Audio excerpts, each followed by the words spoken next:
안녕하세요. 맥으로 공부하고 맥을 공부하는 맥러닝의 탁자킴입니다. 드디어 오늘 아이폰 11이 발매가 됐습니다.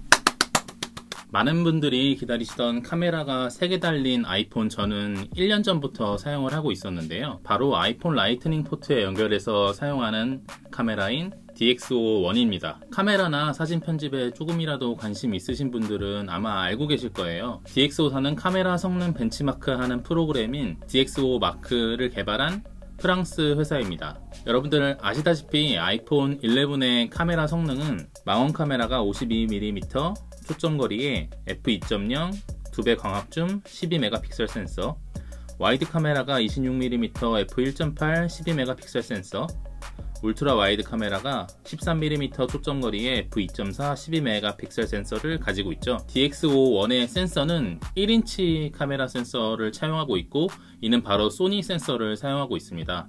여러분들이 알고 계시는 RX100 시리즈가 바로 1인치 카메라 센서를 사용하는 소니의 카메라이죠. 자사의 DxO 마크 벤치마크에서 웬만한 DSLR을 누르는 성능을 가진 이 DxO1에 대해서 오늘 간단하게 소개해 드리려고 합니다. 최초 발매가는 $600를 호가하는 가격이었으나 저는 작년에 99불 정도로 아마존에서 구입을 했습니다.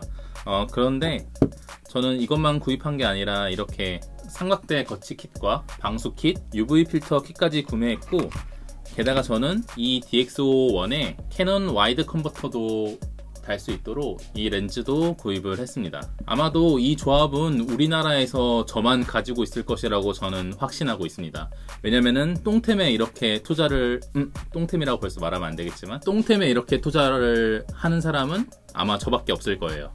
사실 이걸 리뷰를 할까 말까 하다가 카메라 3개 달린 아이폰이 나오는 마당에 이것도 할 필요가 있겠다 싶어서 이렇게 가져왔습니다. 우선 아이폰 X과 이 DxO1으로 촬영한 사진에 대해 품질을 비교해 볼 텐데요. 사진을 어떤 기기로 찍었느냐에 대한 언급은 안 드릴게요.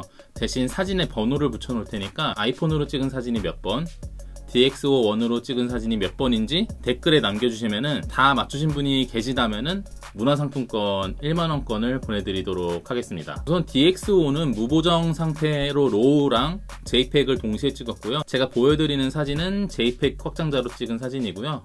아이폰 같은 경우에는 순정 카메라 어플을 사용해서 촬영을 했습니다.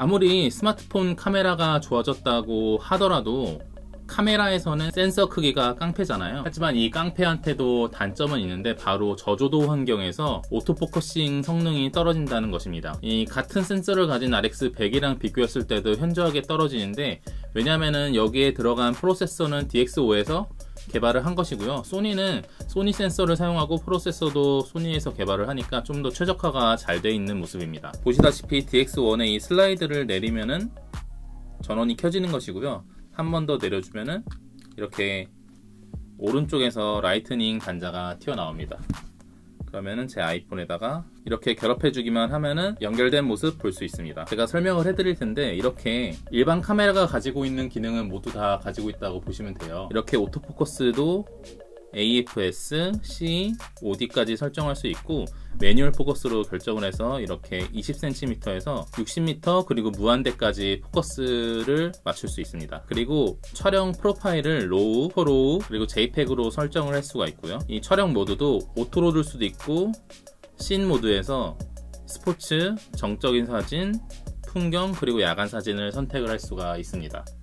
그리고 게다가 어드밴스드 모드에서는 P모드, A모드, S모드, M모드로 모두 일반 디지털 카메라에서 찾아볼 수 있는 성능을 가지고 있고요. 이렇게 한 스타씩 높여서 촬영할 수도 있는 기능을 가지고 있습니다. 제가 한번 이 캐논 렌즈를 연결하는 방법에 대해서 보여드릴게요.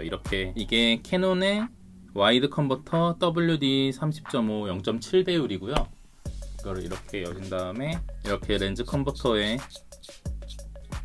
장착을 하시고 DX51을 내린 다음에 네, 이런 식으로 껴주면은 바로 장착이 됩니다. 좀 흉물스럽죠?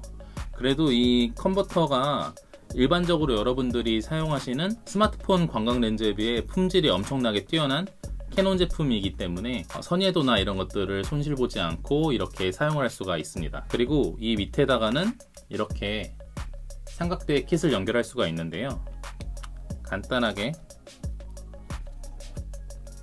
부착을 해서 뒤에 있는 스크류를 돌리게 되면 이렇게 삼각대도 달 수가 있습니다. 지금 보이는 거는 UV 필터예요. 그래서 이렇게 돌려주게 되면은 필터도 먹일 수가 있습니다. DX51의 장점이라고 한다면요, 바로 이렇게 손바닥보다 작은 크기로 휴대하고 다니기 아주 편리하다는 점이 있습니다. 두 번째로 촬영 후 아이폰에 바로 옮겨지기 때문에 이 사진을 친구들에게 공유하기 편리하다는 점이 장점입니다. 마지막으로 사용하기 편한 UI와 전원 슬라이딩 덮개가 장점이라고 할 수 있겠습니다. 근데 제가 똥템이라고 말씀드린 이유는 우선 촬영은 무조건 로우로 하셔야 원하는 사진을 얻을 수 있고, 그리고 편집을 할 수 있는, 보정을 할 수 있는 어느 정도의 기본 지식을 가지고 계셔야 합니다. 그리고 두 번째, 저조도 환경에서 느린 AF 속도가 있습니다. 그리고 세 번째, 접사가 불가능해요. 이게 최저 초점거리가 18cm이기 때문에 가까이서 음식 사진을 찍거나 하는 접사는 불가능합니다. 이상 똥템 수집가 탁자킴이었습니다. 다음에도 또 아이폰 연결해서 사용할 수 있는 기기를 가지고 와보겠습니다. 그럼 오늘도 맥으로 공부하고 맥을 공부하는 맥러닝의 탁자킴이었습니다.